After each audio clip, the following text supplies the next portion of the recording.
इस बीच लगातार न सिर्फ सदन के अंदर लेकिन सदन के बाहर भी बीजेपी के नेता दबाव बना रहे हैं राहुल गांधी पर माफी मांगने का। इस वक्त बड़ी अपडेट आ रही है कि केंद्रीय मंत्री अनुराग ठाकुर ने भी राहुल गांधी पर निशाना साधते हुए कहा है कि राहुल गांधी ने विदेशी धरती पर देश का अपमान किया है, इसलिए वो देश से माफी मांगे। जबकि कांग्रेस कह रही है कि बीजेपी को अडानी मुद्दे पर घेरा जा रहा है, इसीलिए बीजेपी जो है वो सदन की कार्रवाई नहीं चलने देना चाह रही है।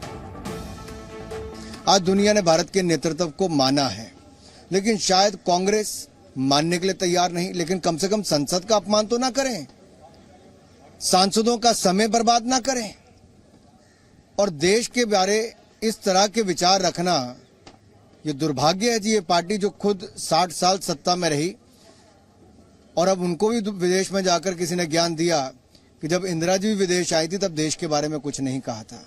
लेकिन गौतम अडानी पर हिंडनबर्ग रिपोर्ट पर कांग्रेस जब भी करती है, ये ध्यान बटाने के लिए संसद भी नहीं चलने देते। ये इतिहास में पहली बार हो रहा है कि रूलिंग पार्टी संसद नहीं चलने दे रही। क्यों नहीं चलने दे रही? क्योंकि डर है कि संसद के भीतर रिंग मास्टर गोगो का कोई नाम नहीं ले ले। घबराहट इसी बात की है कि कहीं जेपीसी की मांग नहीं कर दे राहुल गांधी। कहते हैं देश का अपमान कर दिया। याद है अरुण जेटली जी कहते थे भाई बाहर अगर प्राइम मिनिस्टर ने कुछ बोला है देश के लिए तो क्या गैग ऑर्डर है, क्यों नहीं बोलेंगे कि 60 साल में कुछ नहीं हुआ। ये अरुण जेटली जी कहा करते थे। लेकिन जिनके दोस्त इतने मजबूत हों उनको सब माफ। अब से कुछ ही देर में राहुल गांधी की प्रेस कॉन्फ्रेंस होने वाली है। जैसे ही वो शुरू होगी आपको तुरंत कांग्रेस पार्टी के मुख्यालय ले चलेंगे। लेकिन इससे पहले विदेशी दौरे से लौटकर राहुल गांधी संसद में पहुंचे और वहां पर उन्होंने आज यही कहा कि अगर मुझे बोलने का मौका दिया जाएगा तो मैं अपना जवाब जरूर रखूंगा। So the surprising thing is that the so-called defenders of democracy, which are the United States, European countries, seem to just be oblivious that a huge chunk of the democratic model has come undone, right? Which is a real problem. With regards to, and frankly, the opposition is fighting that battle, right? And it's not just an Indian battle. It's actually a much more important battle because it's a battle for a huge part of the democratic people on this planet.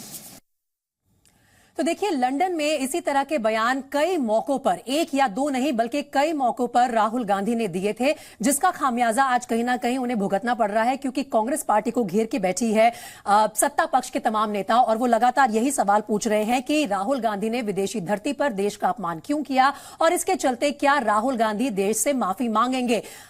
एक बार फिर से रुक कर लेते हैं कांग्रेस मुख्यालय का, जहां से रवि त्रिपाठी मेरे साथ लाइव जुड़ रहे हैं। और रवि, आपने कहा था कि 3:20 पर समय दिया गया है इस प्रेस कॉन्फ्रेंस के शुरू होने का। क्या कार्रवाई कुछ शुरू हो गई है? कांग्रेस के बाकी नेता क्या आ गए वहां पर मंच पे?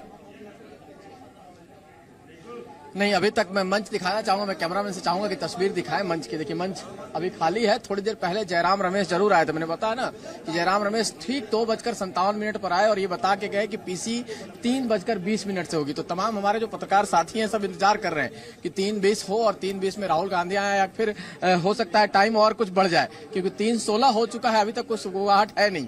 तो क्या टाइम और बढ़ेगा? राहुल गांधी 3:20 में आते हैं, इसका भी इंतजार है। और देखिए चूंकि सदन में उनको अपनी बात नहीं रखने दी गई है तो अपनी बात को यहां रखना चाहते हैं राहुल गांधी। मंच के जरिए मीडिया के जरिए अपनी बात रखेंगे और मीडिया के जो भी सवाल होंगे, जितने भी हमारे साथी हैं जो सवाल करेंगे उनका जवाब वो देंगे।